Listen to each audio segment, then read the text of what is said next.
भगवते वासुदेवाय। ओम नमो भगवते वासुदेवाय। ओम नमो भगवते वासुदेवाय। एकादश अध्याय षष्ठ स्कंद वृत्तासुरर वीरवाणी और भगवान प्रति प्रार्थना। एकादशरे इंद्रवृत कथोपकथन विचित्र कहन्ति सुक ब्रह्म वेता इंद्रवृतर युद्ध कथा। श्री शुक उवाच स्वामीर धर्म कथा वृत्ते आरते नघेनिले चिते शुणी समस्ते पलाइले सभये संग्राम छाड़िले कालानुकूल देवगणे असुरंकर सैन्य माने काल प्रतिकूल करी अनाल अनाथ प्राय से आचरी गरुड़ पन्नग को धरी तेसने देवे दैत्य मारी सकले इतस्तत होई पलांति प्राण भय पाई एमंत देखी सैन्यगण असुर कोप गरु टाण देवंकु आवरी आपणे भर्त्सना करई बहने पलाउछंती जे असुर तांकु पछरु किंपा मार भये कंपांती भये पलांती जेउ जन तांक बध की भल मन एमंत बलवंतंकर स्वर्ग प्राप्त जे दुस्तर एते बोलिण तांकु कही देवगणंकु क्रोध वही आत्म शरीर प्रकाशिला देवंकु भय देखाइला असुर कला घोर नाद ब्रह्मांडे पुरीला शबद लोके होइले हत ज्ञान देवे शुणिले तार स्वन से नाद शुणी देवगणे मूर्छित हेले तत्क्षणे विकले पड़िले भूमिरे वज्र पड़िला जेह्ने शिरे चक्षु बुजीण देवगणे पड़ी अछंती घोर रणे दुर्मद रण रंगे वीर पादे मर्दिला वृत्तासुर अवनी कंपे पाद भरे शूल घेनी न निज करे भ्रमई संग्राम भूमि रे जेसने मत्त करी बरे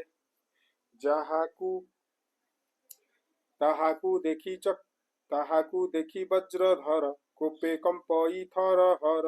महागदारे देववर वृत्तकु कला से प्रहार दुस्सह गदा शिवारे वृत्त धइला बाम करे इंद्रर गदा घेनी कर सेही गदारे वृत्तासुर ऐरावतर कुंभस्थले दानव प्रहारिला बळे ताहार एक कर्म देखिण सकले कले धन्य धन्य वृत्त गदारे ऐरावत वज्ररे जेह्ने गिरी हत रणे से विमुख होइला इंद्र को घेनी बाहुड़िला अत्यंत होइण आरत बाहुड़ी गला धनु सात चकिते होई छन्न चित्त एमंते देव पुरुहुत असुर पुनर्बार इंद्र को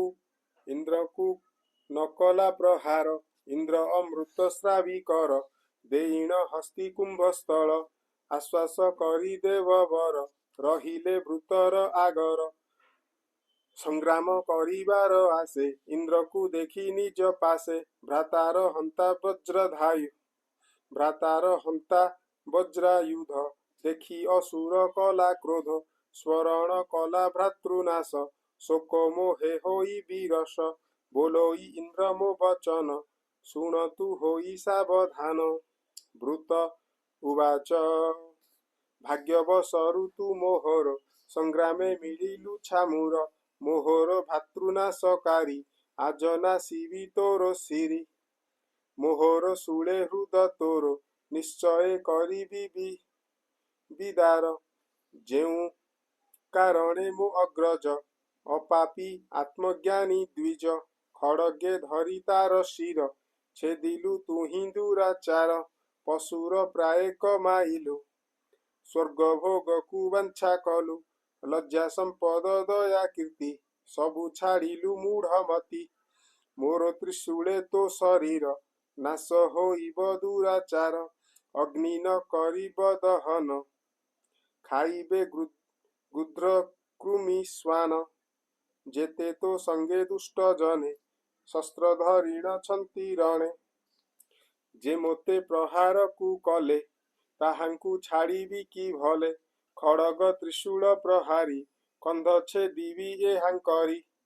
ए अनंतरे पाई ज्ञान इंद्र कु बोलई वचन भो इंद्र देवंक ठाकुर कुलिसे मोर शिर हर आत्मा को बलि मुहि देवी धीरंक चरण भजिबि भो देव देवंक ईश्वर वज्र किं पाई न प्रहार अग्रेजे अछि उभा होई संशय कर काहि पाई गदा प्राय वज्र न मण वज्र मो मरण कारण आपणा तेजे वज्रधर दधिची तपे तेज घोर विष्णु जंत्रित देववर विजय होइब तुम्भर शंकर शरण जथोचिते जहा से कहिछन्ति मोते श्रीकृष्ण पाद पंकजरे मन मु निवेशी स्थिरे तुम्भर वज्रे मोहर होइब मोह फास दूर जे गति जोगी जोगे पाई से गति पाई बई मोहि तिनी भुवन प्राणीकर बहुत संपद जहार उद्वेग आदि गर्भ आर कଳି व्यसन जे अपार त्रिवर्ग दुख भक्तंकर नासंति प्रभु चक्रधर दुर्लभ जे प्रभु प्रसाद तेणु लभंति अप्रमाद भो प्रभु तुम्भ पद्म पादे भृत्यर भृत्य मु आनंदे होइबी ए मोहर मन सेवा करिबी अनुक्षण कीर्तन कर्म जे तुम्भर करु मो वचन शरीर स्वर्गलोके इंद्रर पद ब्रह्मलोके ब्रह्म संपद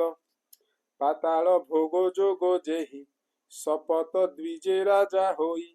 एणे मोहर नाही इच्छा तो पाद सेवारे मो बांछा जोगो सिद्धि अबा मोक्षरे कार्य मो नाही एहांकरे एकांत भक्ति तुम्भ पाद बांछा करई चक्रायुध अजात पक्ष खग जेन्हे माता लोड़ई अनुक्षणे क्षुधात्त होइण बाछुरी माता स्तन को इच्छा करी प्रवासी प्रतिप्रिया जेन्हे लोड़ई मो मन ते सने भोनाथ दर्शन तोरो हेउ ए आशा पूर्ण कर भो प्रभु कमल लोचन तो पादे रहु मोरो मन आपना कर्म बंधे जड़ी संसार चक्रे अछि पड़ी एमंत पापी मुहि जहु उत्तम साधु संग हेउ दारात नय गृहे मोरो भोनाथ मन मोन कर बोलोई दास जगन्नाथ इंद्रभूतासुर चरित असुर वाणी सुधामय शुणी सकल पाप क्षय भुवन मंगल ए वाणी शुणी संसारुतर प्राणी इति श्रीमद्भागवते महापुराणे परमहंस संहितायां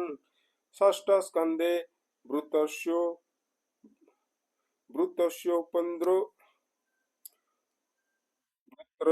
वृत्तस्योपदेशो नाम एकादशो अध्यायः।